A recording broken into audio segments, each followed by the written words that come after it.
Okay, मला वाटतं आता सुरू करूयात. सागर केदार यांच्यापैकीच म्हणजे वाघोलीवरूनच कोणी नाही आहे अजून तरी. तर मला वाटतं ठीक आहे, सुरू करू. बाकी प्रत्येक ठिकाणाहून कोणी ना कोणी एक एक रिप्रेझेंटेटिव्ह तरी आहे, त्यामुळे सुरुवात करूयात. सर्वांना प्रॉपर दिसतंय, सर्वांना प्रॉपर ऐकू येतं आहे असं समजून सुरुवात करूयात. तुळजापूरची भवानी माता आणि छत्रपती शिवाजी महाराज यांना वंदन करून आज आपण आपल्या या सेशनला सुरुवात करू. सर्व मंगल मांगल्ये शिवे सर्वार्थ साधिके शरण्ये त्र्यंबके गौरी नारायणी नमोस्तुते. आपल्या महाराष्ट्राचा इतिहास पाहता आपल्या या इतिहासामध्ये सर्वोच्च स्थान कोणत्या व्यक्तीला दिलं असेल तर ते म्हणजे छत्रपती शिवाजी महाराज. छत्रपती शिवाजी महाराजांच्या पूर्वी महाराष्ट्रातच नाही तर संपूर्ण भारतामध्ये कोणताही एक स्वतंत्र असा हिंदू राजा कुठेही नव्हता. जे कोणी हिंदू राजे होते ते कुठल्या ना कुठल्या मुसलमान राजाचे त्यांनी आधिपत्य स्वीकारलं होतं, मांडलिकत्व स्वीकारलं होतं. पण एक स्वतंत्र हिंदू राजा म्हणून उगम झाला जवळजवळ 450-500 वर्षांनंतर, तो म्हणजे छत्रपती शिवाजी महाराजांचा.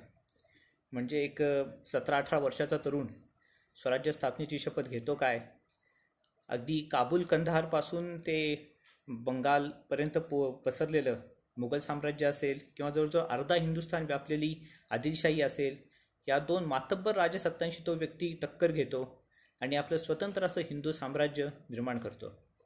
शिवाजी महाराजांचं चरित्र, शिवाजी महाराजांच्या आयुष्यातले महत्त्वाचे किस्से, महत्त्वाच्या घटना आत्तापर्यंत आपण ऐकले असतील, बघितले असतील, वाचले असतील. विविध कादंबऱ्यांमधून, पुस्तकांमधून तुम्ही वाचलं असेल. बऱ्याचशा टी व्ही सिरियलमधून, चित्रपटांमधून, नाटकांमधून तुम्ही शिवाजी महाराजांचं चरित्र आत्तापर्यंत ऐकलं असेल. पण प्रत्येक वेळा काही अशा ठराविक गोष्टी आहेत, काही अशा ठराविक घटना आहेत ज्या आपल्यासमोर नेहमी मांडल्या जातात. त्या म्हणजे महाराजांच्या आयुष्यातील महत्त्वाच्या घटना आहेतच, पण या व्यतिरिक्त शिवाजी महाराजांच्या आयुष्यातील काही इतर घटनांवरती, काही इतर अशा ठिकाणांवरती आपण आता आज माहिती घेणार आहोत.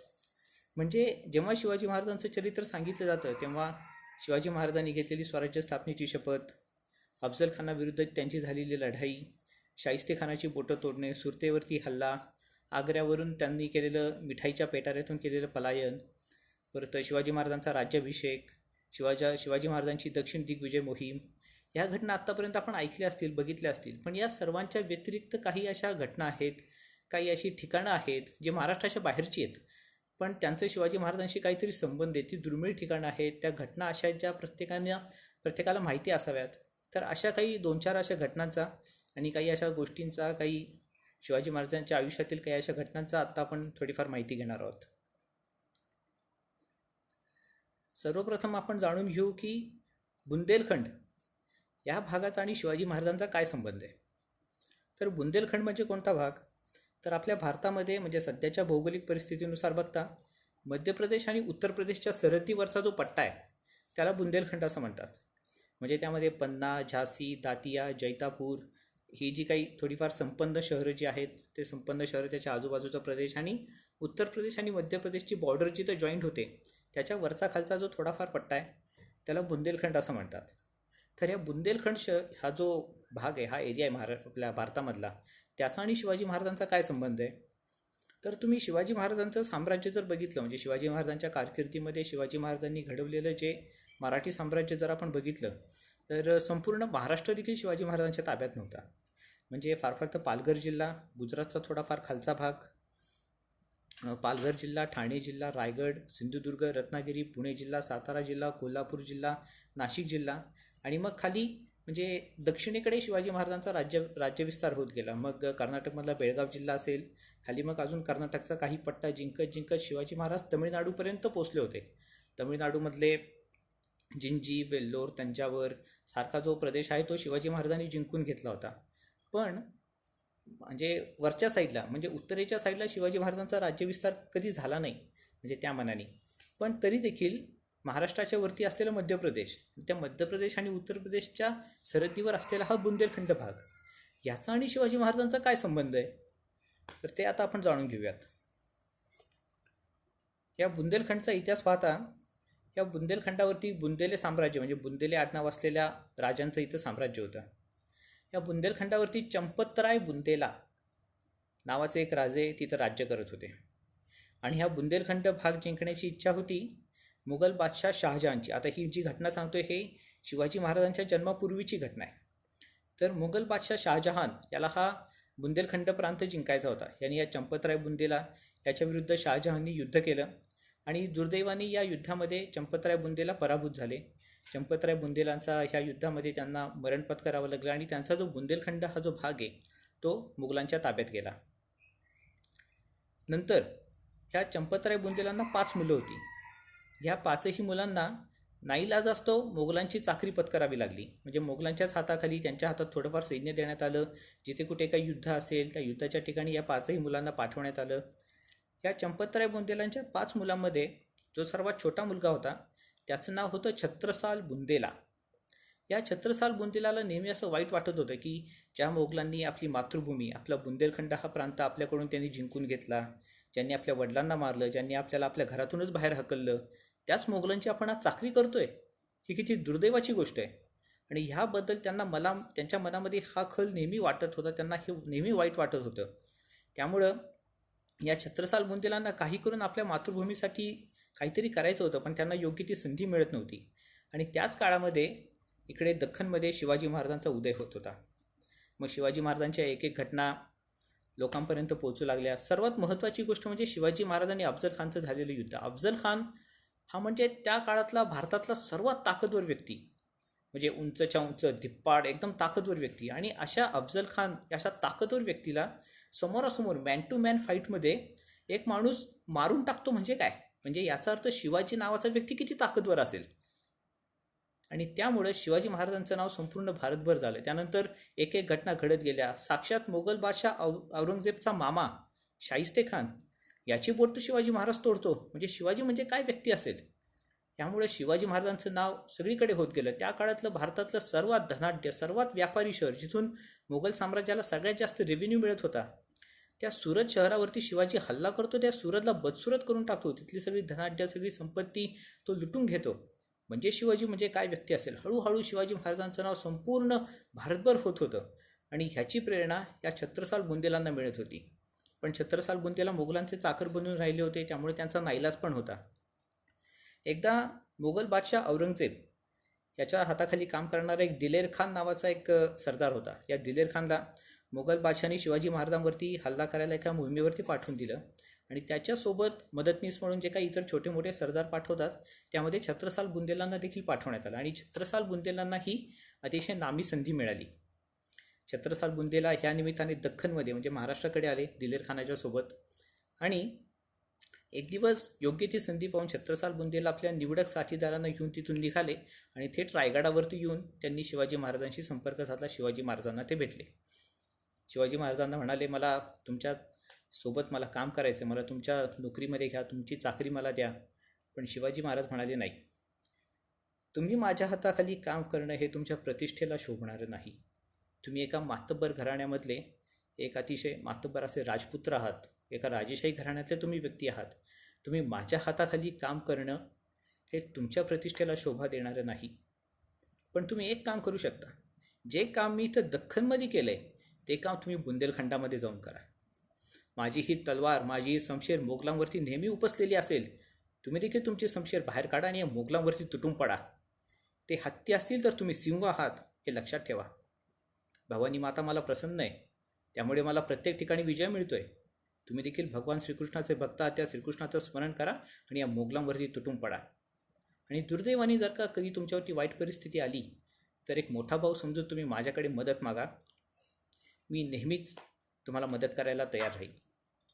शिवाजी महाराजांचे हे तेजस्वी शब्द छत्रसाल बुंदेला यांनी ऐकले. म्हणजे थोडक्यात बघितलं तर कुरुक्षेत्राच्या रणभूमीमध्ये जो संदेश भगवान श्रीकृष्णाने अर्जुनाला दिला की जर का तू या युद्धामध्ये पराभूत झालास, मारला गेलास तर सूर्यमंडळ भेदून जाशील, आणि जर तू विजयी झालास तर पृथ्वीचं साम्राज्य मिळवशील, असाच काहीचा संदेश छत्रपती शिवाजी महाराजांनी छत्रसाल बुंदेलांना दिला.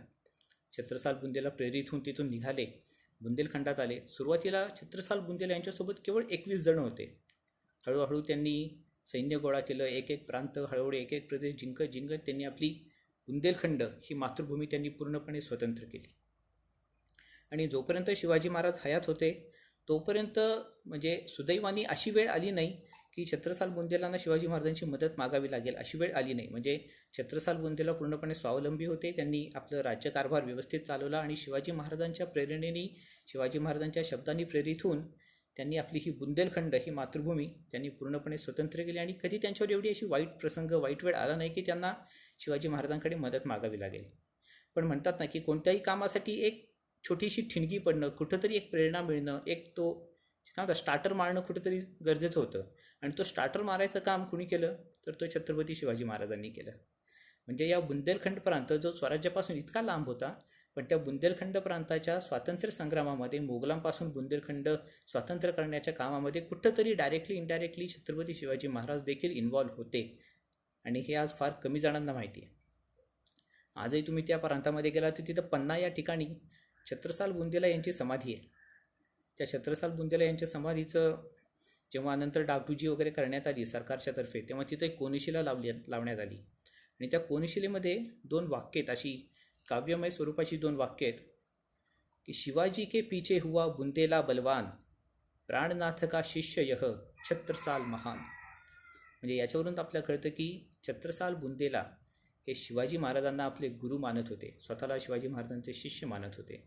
जर कदाचित शिवाजी महाराज नसते, जर कदाचित शिवाजी महाराज आणि छत्रसाल बुंदेला यांची भेट झाली नसती, तर कदाचित बुंदेलखंड हा प्रांत देखील मोगलांपासून स्वतंत्र कधी झाला नसता. आणि या सगळ्याच्या मागची प्रेरणा हे छत्रपती शिवाजी महाराजच होते. तर मित्रांनो, याच्यानंतर आता आपण 2 जागांबद्दल माहिती घेणार आहोत. शिवाजी महाराजांच्या संदर्भात आपल्या भारतामध्ये असलेल्या ह्या 2 जागा आहेत. आणि खास वैशिष्ट्य असं की त्या जागा महाराष्ट्राच्या बाहेरच्या आहेत. एक जागा कर्नाटकमधली आणि एक गोव्यामधली आहे. पण तिथं काहीतरी असं दुर्मिळ आहे, काहीतरी असं खास आहे जे तुम्हाला महाराष्ट्रामध्ये बघायला नाही मिळणार, संपूर्ण भारतामध्ये देखील बघायला नाही मिळणार. पण शिवाजी महाराजांच्या संदर्भातलं काहीतरी दुर्मिळ, काहीतरी खास असं तुम्हाला या 2 जागांमध्ये बघायला मिळेल. सगळ्यात आधी आपण फिरायला जाऊयात कर्नाटकमध्ये. आपल्या कोल्हापूर बँगलोर हायवेमध्ये, म्हणजे जेव्हा कोल्हापूरवरून आपण बँगलोरला जातो तेव्हा बँगलोरच्या अलीकडं धारवाड, हुबळी हा प्रांत येतो. म्हणजे कित्तूर वगैरे सोडलं, कित्तूर, बेळगाव हा प्रांत सोडल्यानंतर धारवाड, हुबळी हा भाग येतो. म्हणजे धारवाडी पेढा वगैरे तुम्हाला माहिती असेल. तर या धारवाडपासून म्हणजे हायवेपासून सुमारे 30 किलोमीटर आतमध्ये गेल्यावरती यादवाड नावाचं एक छोटंसं गाव आहे. त्या काळामध्ये यादवाड हे एक साम्राज्य होतं. शिवाजी महाराजांचा राज्याभिषेक झाल्यानंतर शिवाजी महाराजांनी जेव्हा दक्षिण दिग्विजय मोहीम हाती घेतली, म्हणजे दक्षिणेकडचा प्रांत आता स्वराज्यामध्ये सामील करायला पाहिजे, ह्यासाठी जेव्हा शिवाजी महाराज निघाले, तेव्हा शिवाजी महाराजांनी या यादवाड साम्राज्यावरती देखील हल्ला करायचं ठरवलं. तेव्हा आपल्या सैन्यामध्ये असलेल्या सुभानजी जाधव नावाच्या एका सरदाराला शिवाजी महाराजांनी ह्या यादवाडची जबाबदारी दिली आणि शिवाजी महाराज पुढच्या मोहिमेसाठी निघाले. म्हणजे खाली तंजावर, तमिळनाडू या प्रांताकडे शिवाजी महाराज निघाले. या सुभानजी जाधवनी या यादवाड प्रांतावरती हल्ला केला. या यादवाड गावामध्ये एक छोटासा भुईकोट किल्ला होता, म्हणजे जमिनीवरचा छोटासा भुईकोट किल्ला होता. आणि ह्या किल्ल्यावरती सुभानजी जाधव यांनी हल्ला केला. या किल्ल्यामध्ये मल्लम्मा नावाची एक राणी होती. ही मल्लम्मा राणी हे यादवाड साम्राज्य सांभाळत होती. मल्लम्मा राणीचे पती म्हणजे यादवाडचे जे राजे होते त्यांचा आधीच मृत्यू झाला होता. त्यांना एक छोटासा मुलगा होता आणि ह्या मुलाला गादीवर बसून आता मल्लम्मा राणी सर्व कारभार बघत होती. मल्लम्मा राणी आणि सुभानजी जाधव म्हणजे मराठा सैन्य यांच्यामध्ये युद्ध पेटलं. एक छोटासा जमिनीवरचा भुईकोट किल्ला, जवळजवळ 2-3 महिने उलटले तरी तो किल्ला ताब्यात येईना. महिना आला तरी तो किल्ला ताब्यात होईना. जवळजवळ 1.5 महिना झाला तरी देखील तो भुईकोट किल्ला ताब्यात येणार. ती मल्लम्मा राणी नेटाने तो किल्ला लढवत होती. अखेर त्या किल्ल्यामध्ये जो काही अन्नधान्याचा जो साठा होता तो साठा शेवटी संपुष्टात आला आणि नाईलाजास्तव त्या मल्लम्मा राणीला आपला किल्ला मराठा सैन्याच्या ताब्यात द्यावा लागला. शिवाजी महाराज तोपर्यंत तमिळनाडू, तंजावर इथं साम्राज्य विस्तार करून परत दख्खनला येण्यासाठी निघाले होते. शिवाजी महाराजांना ही माहिती कळाली आणि त्यामुळे शिवाजी महाराजांनी ह्या यादवाडच्या किल्ल्यामध्ये मुद्दाम मुक्काम करायचं ठरवलं. तेव्हा ही मल्लम्मा राणी मराठ्यांकडे नजरकैदेत होती. या मल्लम्मा राणीला शिवाजी महाराजांच्या समोर पेश करण्यात आलं. आधीच्या काळी कसं असायचं, जो पराभूत झालेला जो राजा असायचा, एक तर त्याला अंधार कोठडीत डांबलं जायचं किंवा त्याला नजरकैदेत ठेवलं जायचं किंवा त्याला मारण्यात येतं. तर या मल्लम्मा राणीला वाटलं की आता शिवाजी राजा देखील आपल्याला असंच काहीतरी करेल, एकतर आपल्या लहान बाळाला मारून टाकेल किंवा तो आपल्याला कैदेत ठेवील. पण शिवाजी महाराजांनी या मल्लम्मा राणीची तारीफ केली. शिवाजी महाराज म्हणाले की डोंगरावरती उंचच्या उंच असलेले डोंगरी किल्ले एका रात्रीत छापा घालून जिंकणारं आमचं सैन्य पण तुम्ही छोटीसा तुमचा भुईकोट किल्ला तुम्ही 1.5 महिना लढवत ठेवला. तुमच्या ध्येयाला आम्ही सलाम करतो आणि त्यामुळं हे यादवाडचं साम्राज्य आम्ही तुम्हाला परत सुपूर्द करतो. तुम्हीच ह्या यादवाडच्या राणी आहात. हे यादवाडचं साम्राज्य आम्ही तुम्हाला परत सुपूर्द करण्याचा निर्णय घेतला आहे. त्या मल्लम्मा राणीला पश्चाताप झाला. तिला कळून चुकलं की आपण चुकीच्या व्यक्तीसोबत शत्रुत्व घेतलं होतं. जसे आपण ह्या बाकी मुसलमान राज्यांना मानत होतो, हा शिवाजी राजा तसा नाही आहे. हे यादवाडच्या मल्लम्मा राणीला कळून चुकलं आणि तिने देखील आपलं यादवाड साम्राज्य या मराठी साम्राज्यामध्ये विलीन करण्याचा निर्णय घेतला. शिवाजी महाराज तिथून निघाले, दख्खनला आले, दक्षिण दिग्विजयाची मोहीम संपली आणि ह्या यादवाडच्या मल्लम्मा राणीने शिवाजी महाराजांचं एक शिल्प तिथं बनवलं. असं म्हणतात की कोणत्याही व्यक्तीचं जिवंतपणे शिल्प किंवा पुतळा सहसा उभारला जात नाही. खरं तर ती व्यक्ती त्या योग्यतेची असावी लागते. पण ह्या मल्लम्मा राणीने शिवाजी महाराजांचं तिथं शिल्प उभारलं. आजकाल आपण बघतो की आपल्या इथे गावागावामध्ये शिवाजी महाराजांचे पुतळे उभारलेले आहेत. पण पुतळा हा एक वेगळा प्रकार झाला आणि शिल्प हे एक वेगळं प्रकार झाला. म्हणजे कोरीव काम करून एका दगडावरती असं शिवाजी महाराजांचं शिल्प तिथं या मल्लम्मा राणीने उभारलं आणि कदाचित हे जगातील एकमेव शिवाजी महाराजांचं शिल्प असेल. शिवाजी महाराजांचे पुतळे सगळीकडे आहेत, भारतामध्ये आहेत, भारताच्या बाहेर देखील बऱ्याच ठिकाणी आहेत. पण शिवाजी महाराजांचं एकमेव शिल्प हे यादवाडच्या किल्ल्यामध्ये तुम्हाला आजही बघायला मिळेल. ही अतिशय दुर्मिळ जागा आहे, अतिशय दुर्मिळ गोष्ट आहे. एक असं उभं आयताकृती आकाराचं ते शिल्प आहे. वरच्या बाजूला घोड्यावर बसलेले शिवाजी महाराज असं शिल्प आहे आणि त्याच्या खाली एक असा आडवा पट्टा आहे. त्या आडव्या पट्ट्यावरती एका चौरंगावर बसलेले शिवाजी महाराज, त्यांच्या मांडीवरती एक लहान मुलगा आहे आणि शिवाजी महाराज आपल्या हाताने त्याला काहीतरी भरवत आहेत. अशा प्रकारचं ते शिल्प तुम्हाला त्या यादवाडच्या किल्ल्यामध्ये बघायला मिळेल. खूप अतिशय दुर्मिळ जागा आहे, दुर्मिळ गोष्ट आहे. महाराष्ट्राच्या बाहेरची आहे, पण त्याचा संबंध आपल्या मराठा साम्राज्याशी, शिवाजी महाराजांशी जोडलेला आहे. त्यामुळे कधी जर का तुम्ही ह्या एरियामध्ये गेलात तर हे यादवाडचा किल्ला भुईकोट किल्ला आहे, त्यामुळं डोंगर वगैरे चढायचे काही कष्ट वगैरे नाही आहेत. तर हा यादवाडचा किल्ला आणि तिथं असलेले शिवाजी महाराजांचं शिल्प नक्की बघा. आपलं हे सेशन संपल्यानंतर आपल्या व्हॉट्सअप ग्रुपवरती मी त्या शिल्पाचा फोटो टाकेन, तेव्हा तुम्हाला सगळ्यांना बघता येईल. तर आता आपण जाऊयात फिरायला गोव्याला. गोवा म्हटल्यावरती आपल्या डोळ्यासमोर एक चांगली निसर्गरम्य समुद्रकिनारे, गोव्यामध्ये असणारे वेगवेगळे चर्च, कसिनोज, गोव्यामध्ये मिळणारे वेगवेगळ्या प्रकारचे खाद्यपदार्थ, या सगळ्या गोष्टी आपल्या डोळ्यासमोर येतात. पण तसे गोव्यामध्ये सुंदर सुंदर मंदिरं देखील आहेत. तर तसंच या गोव्यामध्ये एक मंदिर आहे ज्याचा संबंध जोडलेला आहे छत्रपती शिवाजी महाराजांशी. गोव्यामध्ये नार्वे नावाचं एक गाव आहे. या नार्वे गावामध्ये सप्तकोटीश्वर नावाचं शंकराचं मंदिर आहे. हे सप्तकोटेश्वर मंदिर याचा संबंध आहे छत्रपती शिवाजी महाराजांशी. तर आता आपण हे सप्तकोटेश्वर मंदिराचा इतिहास आपण बघूयात. या सप्तकोटेश्वर मंदिराचा इतिहास पाहता आपल्याला थेट महाभारतापर्यंत मागं जायला लागेल. असं म्हणतात की हे सप्तकोटेश्वर हा जो देव आहे, हे सप्तकोटेश्वर म्हणजे जरासंधाचं कुलदैवत होतं. श्रीकृष्णाने जरासंधाचा वध केला होता, ही घटना तुम्हाला माहिती असेल महाभारतातली. हा सप्तकोटेश्वर म्हणजे जरासंधाचं कुलदैवत. आणि आपण जरासंधाचा वध करणार आहे, त्याच्यानंतर जरासंधाच्या कुलदैवताचा, त्या देवाचा आपल्यावरती प्रकोप होऊ नये म्हणून जरासंधाचा वध करण्याच्या आधी श्रीकृष्णाने इथे येऊन या सप्तकोटेश्वराची पूजा केली होती असं सांगितलं जातं. त्यानंतर 12व्या शतकात जेव्हा अल्लाउद्दीन खिल्जी इथपर्यंत पोहोचला होता, तेव्हा अल्लाउद्दीन खिल्जीने हे सप्तकोटेश्वराचं मंदिर पूर्णपणे उद्ध्वस्त केलं आणि ते सप्तकोटेश्वराचं जे शिवलिंग आहे ते त्याने 2 शेतांच्या मध्ये जो बांध असतो त्या बांधामध्ये त्याने उपडं करून पुरून ठेवलं. त्याचा हेतू असा होता की जेणेकरून त्या बांधावरून चालताना लोकांच्या पायाखाली हे शिवलिंग यावं, या हेतूने त्याने ते शिवलिंग तिथं पुरून ठेवलं. त्यानंतर विजयनगर साम्राज्याकडे हा भाग आला, सप्तकोटेश्वराचं मंदिर पुन्हा उभारण्यात आलं. आणि त्यानंतर 15व्या शतकात पोर्तुगीज आले. पोर्तुगीजांनी परत हे सप्तकोटेश्वराचं मंदिर पाडलं आणि त्यांनी हे सप्तकोटेश्वराचं शिवलिंग एका तलावाच्या कठड्याला उपडं करून पुरून ठेवलं, जेणेकरून तिथं बसण्यासाठी, जे धुण्यासाठी, ते कपडे वगैरे हे करण्यासाठी त्या शिवलिंगाचा एक दगडासारखा उपयोग व्हावा, अशा हेतूने त्याने एका तलावाच्या काठाला त्या सप्तकोटेश्वराचं शिवलिंग पुरून ठेवलं. पण नंतर 16व्या शतकामध्ये तिथले जे स्थानिक राजे होते, देसाई आडनावाचे तिथले जे स्थानिक राजे होते, त्यांनी पोर्तुगीजांच्या नकळत ते शिवलिंग काढलं आणि छोटंसं असं सप्तकोटेश्वराचं मंदिर तिथे बांधण्यात आलं. नंतर 17व्या शतकात जेव्हा शिवाजी महाराज तिथे आले तेव्हा हे देसाई राजांनी शिवाजी महाराजांचं मांडलिकत्व स्वीकारलं, ते शिवाजी महाराजांना सामील झाले आणि त्याच्यानंतर शिवाजी महाराजांनी या सप्तकोटेश्वर मंदिराचा जीर्णोद्धार केला. आणि शिवाजी महाराजांनी जेव्हा जीर्णोद्धार केला तेव्हा शिवाजी महाराजांच्या नावाचा शिलालेख त्या मंदिरामध्ये बसवण्यात आला. ही अतिशय दुर्मिळ गोष्ट आहे.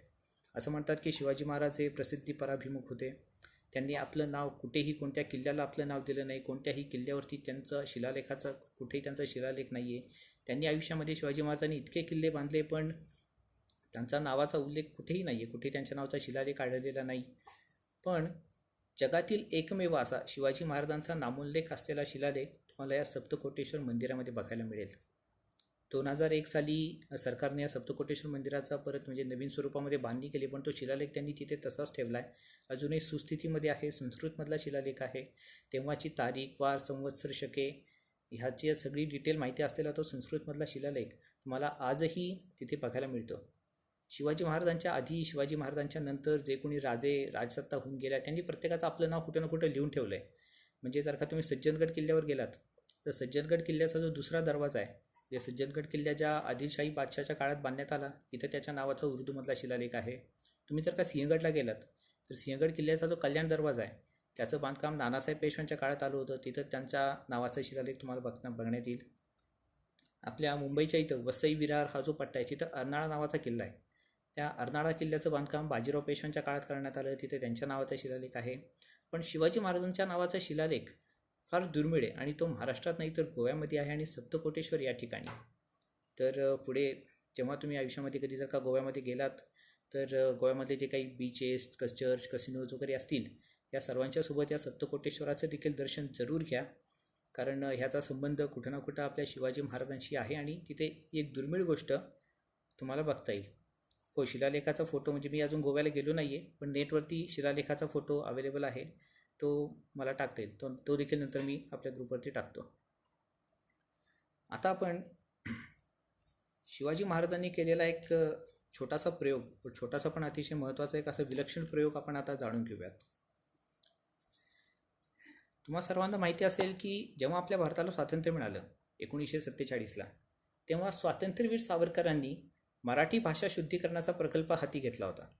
म्हणजे जवळजवळ 150 वर्ष आपल्या इथे इंग्रजांचं शासन होतं, त्यामुळे बरेचसे इंग्रजी शब्द आपल्या बोलीभाषेमध्ये मराठीमध्ये मिसळले गेले होते आणि त्या इंग्रजी शब्दांना पर्यायी मराठी शब्द शोधण्याचं काम हे स्वातंत्र्यवीर सावरकरांनी केलं होतं. पण त्याचप्रमाणे मराठी भाषा शुद्धीकरणाचा सर्वात पहिला प्रकल्प हा छत्रपती शिवाजी महाराजांनी देखील केला होता.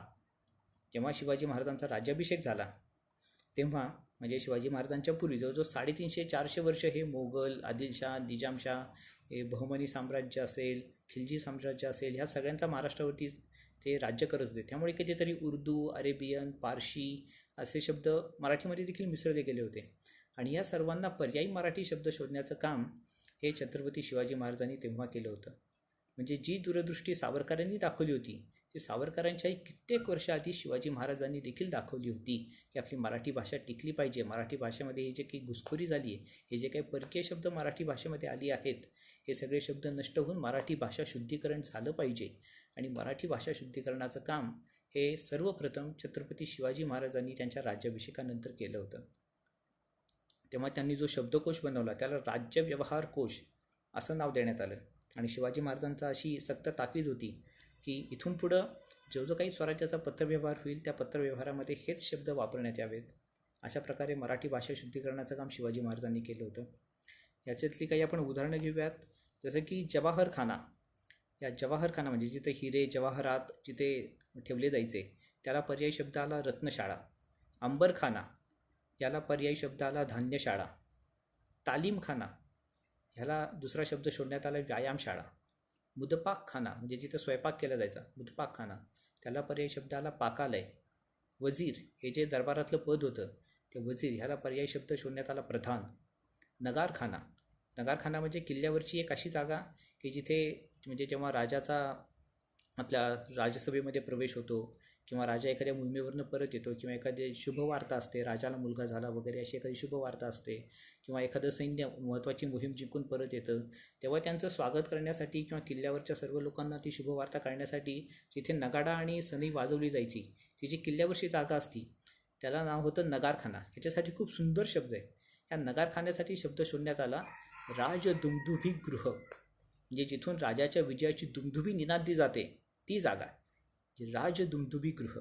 हा शब्द नगारखाना याला पर्यायी शब्द शोधण्यात आला. असे शिवाजी महाराजांच्या त्या राज्यव्यवहार कोशामध्ये एकूण 1680 शब्द होते आणि मराठी भाषा शुद्धीकरणाचं काम हे सर्वप्रथम शिवाजी महाराजांनी केलं होतं. आता सर्वात शेवटी एक छोटीशी गंमत आपण बघूयात. तुमच्या आमच्या रोजच्या आपल्या व्यवहारामध्ये, आपल्या मित्रमंडळीमध्ये, ऑफिसमध्ये कोणी आगलावे आडनावाची जर व्यक्ती असेल, आगलावे, तर त्या व्यक्तीला नेहमी चिडवण्यात जातं की लोकांमध्ये आग लावणारा, काड्या करणारा, आग लावायचे काम करणारा, असं त्या व्यक्तीला नेहमी चिडवण्यात येतं. आगलावे व्यक्ती म्हणजे आगलावे आडनाव असणारी व्यक्ती. पण आगलावे हा देखील शिवराज्याभिषेक कोशामधला शिवाजी महाराजांनी शोधलेला एक मराठी शब्द आहे. तर आगलावे हा कुठल्या शब्दाला प्रतिशब्द ते जाणून घेऊयात. पूर्वीच्या काळी किल्ल्यावरती ज्या तोफा असायच्या, त्या तोफांची काळजी घेणं, पावसाळ्यामध्ये त्या तोफा गंजू नयेत त्यामुळे त्या तोफांवरती ते पाऊस सुरू होण्याच्या आधी मेणाचा वगैरे थर लावणं, त्या तोफांच्या चारी बाजूनी बांबूवरती गवताचं किंवा कापडाचं छप्पर वगैरे बांधणं, जेणेकरून पावसाचं पाणी लावून त्या तोफांवरती काही विपरीत परिणाम होऊ नयेत. त्या तोफा नेहमी वर्किंग कंडिशनमध्ये राहाव्यात, म्हणजे नेमकं युद्धाच्या वेळी त्या तोफा खराब झाल्या असं होऊ नये. त्यामुळं एका ठराविक वेळेनंतर त्या तोफांमधनं शोभेचे दारू उडवणं किंवा त्या तोफेचे नुसते बार काढणं असे काम करणारे जे लोक असायचे, म्हणजे तोफांची काळजी घेणारे लोक, तर त्या लोकांना आधीच्या काळी नाव होतं गोलंदाज. तर हा देखील दुसऱ्या भाषेतला शब्द आहे. गोलंदाज म्हणजे तोप का गोला दागणे वाले. म्हणजे आजही आपण क्रिकेटमध्ये जे बॉलर आहेत त्यांना देखील मराठीमध्ये गोलंदाज म्हणतो, पण गोलंदाज हा देखील मराठी शब्द म्हणता नाही येणार. हिंदी शब्दांपासून म्हणजे उर्दू शब्दापासून बनलेला आहे की गोला दागणे वाले, तोप का गोला दागणे वाले, म्हणून ते गोलंदाज. आणि ह्या गोलंदाज हे जे पद होतं, हे जे काम होतं, या गोलंदाजला पर्यायी शब्द म्हणून आगलावे म्हणजे तोफला बत्ती देणारे, तोफांची काळजी घेणारे, या हेतूने गोलंदाजसाठी पर्यायी शब्द म्हणून आगलावे हा शब्द शिवाजी महाराजांनी तेव्हा आपल्या राज्यव्यवहार कोशामध्ये हा निर्माण केला होता. तर आजच्या या छोट्याशा सेशनमध्ये मी एक प्रयत्न केला की छत्रपती शिवाजी महाराजांच्याबद्दल फारशी विख्यात नसलेली थोडीफार माहिती लोकांना कळावी, लोकांना समजावी. मला अपेक्षा आहे की तुम्हा सर्वांना हे आवडलं असेल. तर आता बघू कोणाची काय प्रश्नोत्तरे वगैरे आली आहेत का.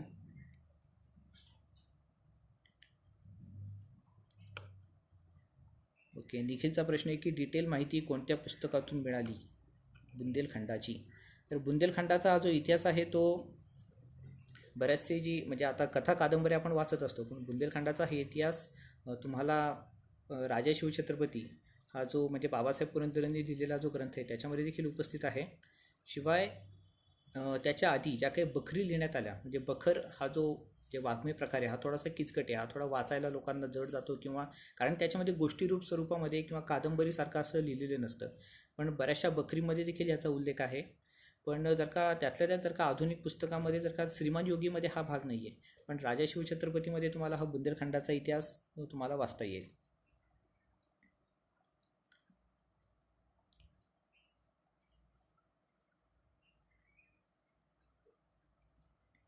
ओके, निखिलचाच प्रश्न आहे की यादवाड साम्राज्याच्या मल्लम्मा राणीने लाईव्ह स्कल्प्चर केलं आहे का शिवरायांचं. ओके, हां, लाईव्ह म्हणजे हो, म्हणजे तेव्हा शिवाजी महाराज हयात होते. शिवाजी महाराज हयात असतानाच तिने हे शिवाजी महाराजांचं शिल्प तिथे निर्माण केलं होतं.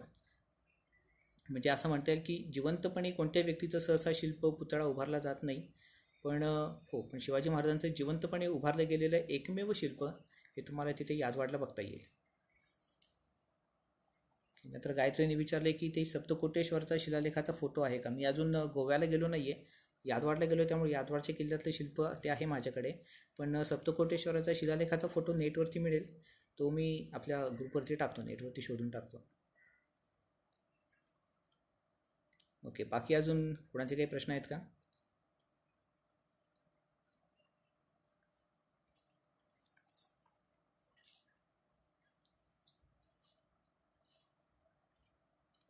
ओके, तर अपेक्षा आहे की तुम्हाला सर्वांना ही माहिती आवडली असेल. आणि आता पुढच्या म्हणजे विषयाचा आणि हां, म्हणजे पुढचा विषय मी आता डिक्लेअर करून टाकतो. तर पुढच्या रविवारी मी बाजीराव पेशव्यांबद्दल बोलणार आहे. म्हणजे आता सर्वात म्हणजे खरं तर ही आपली दुर्दैवाची गोष्ट म्हणजे की बाजीराव म्हटल्यावरती आपल्याला सर्वप्रथम आपल्याला मस्तानीच आठवते. तर म्हणजे बाजीरावांचा उल्लेख म्हणजे एक प्रेमवीर, एक मस्तानीच्या प्रेमामध्ये असणारा व्यक्ती, एक थोडासा स्त्री लंपट वगैरे अशा प्रकारे बाजीरावांची म्हणजे थोडीफार जनमानसामध्ये अशी प्रतिमा आहे. आणि त्याला दुसरं कारण म्हणजे बाजीराव पेशवे ब्राह्मण होते, त्यामुळे लोकांना काय तर कारणच भेटले त्यांच्यावरती टीका करायला. पण त्यामुळे कुठंतरी बाजीरावांचं हे काय कुठेतरी बाजीरावांचं शौर्य हे कुठेतरी झाकोळलं गेलं त्यामुळे मस्तानीशिवाय बाजीराव पेशवे कोण होते, बाजीरावने केलेल्या काही प्रमुख लढाया, बाजीरावांच्या आयुष्यामधले मस्तानी सोडून असलेले इतर काही महत्त्वाचे प्रसंग हे आपण पुढच्या रविवारी बघणार आहोत.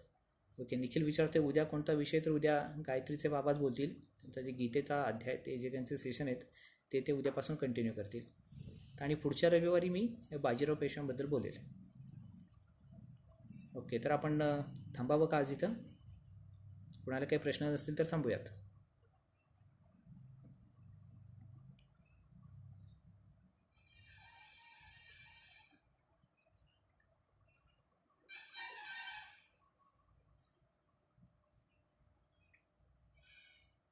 ओके, ठीक आहे, चालेल. मला वाटतं कुणाचे काही प्रश्न वगैरे नाही आहेत.